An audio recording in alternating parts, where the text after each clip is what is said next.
Hi, my name is Stephanie Piper. I'm a PhD candidate in the Department of Botany and Plant Sciences at UC Riverside, and I'm an urban ecologist, so I spend my time studying the concrete jungle. Now, most people on Earth at this point live in cities, and because of that, we feel a really big difference between cities and nature. We think of nature as this pristine and pure version of the world, but urbanization is only increasing, and with that, pristine nature is becoming less and less accessible for more people. Time in nature improves both mental and physical health, and we all need those mental health benefits from spending time that come from spending time outdoors while we're working and attending events virtually. With nature becoming less accessible, those benefits are likely to be available to fewer people. But are those benefits really being lost? A major hurdle keeping us from getting those benefits without going out to nature is plant blindness. Now, you probably recall the last animal you saw in the city, but it's a lot less likely that you remember the last plant. And you aren't alone. People remember animals much easier than plants, which are often filtered into the background since they are all the same color and don't move.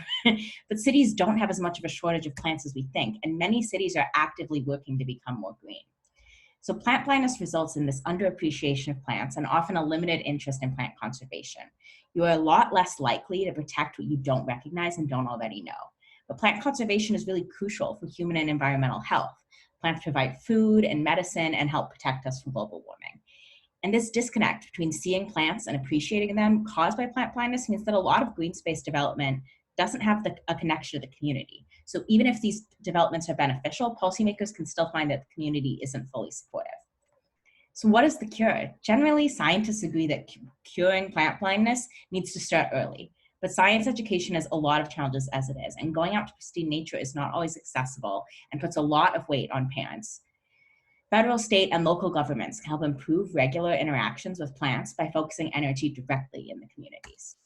We can give the communities the tools to see, and I'm proposing two ways policymakers can make these tools succeed in cities. The first is to expand national and state park interpretive signage, which are used for interactive learning, into green areas in cities. They have the program in place already with hundreds of thousands of signs across the country, and cities can take advantage of that. These signs act as captions of the landscape. They're meant to complement the environment and feel like they belong there. They're meant to help us interpret what's in front of us and help the reader understand the relevance of the site or the message to their own lives. The second is to expand rules on green space statewide. Green space requirements, particularly from CEQA for new developments, focus on limiting negative effects rather than aiding nature-based solutions. And they're often left up to the cities, so the benefits are really disjointed across the state. The same is true for public education and community engagement, so it often ends up that some cities and communities are more supported than others. New urban signage and a requirement in place statewide can help green space in a way that will cure plant blindness. With these steps at the local, state, and federal level, we can help bridge the divide between cities and nature and appreciate nature in cities where we already live. And benefits go beyond plant conservation and protecting what you know. When communities understand and appreciate green infrastructure projects as more than just more construction, those projects become a cherished part of the community. This can also help them connect with their representatives and local policymakers more. This also increases accessibility to science while taking pressure of teaching off of teachers and parents who have a huge education burden as we're continuing to teach and learn remotely. And finally, the Coachella Valley is really an ideal place for this project to begin. A thriving plant community makes you think of a lush forest, and there's a lot less excitement to protect the desert. And as a Palm Springs native who didn't become a plant biologist until I left for college, I know firsthand that this can make a big difference. A stronger connection to nature, focusing on a cure to plant blindness, has benefits for personal health, community connections, and beyond. Thank you.